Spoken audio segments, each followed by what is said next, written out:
अस्सलाम वालेकुम, welcome to my channel name Urdu by Adeel. मैं हूं आपका दोस्त अदील।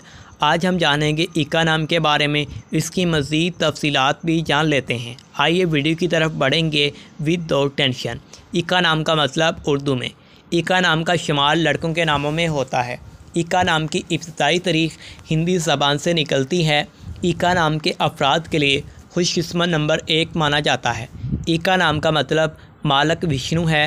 इका नाम के अफराद के लिए के मुआफ़िक और फ़ायदेमंद नंबरों में 2, 7 और 9 शामिल हैं। हिंसों के हिसाब के मुताबिक इका नाम के अफराद के लिए हुक्मरानी वाले घंटे 7 AM से 9 AM हैं, जबकि खुशकिस्मत दिनों में मंगल, जुमेरात शामिल हैं। इका के हाकिम सियारों में मरीज़ शामिल है। खुशकिस्मती वाली दातों में हिंसों के हिसाब से तांबा, लोहा शामिल है।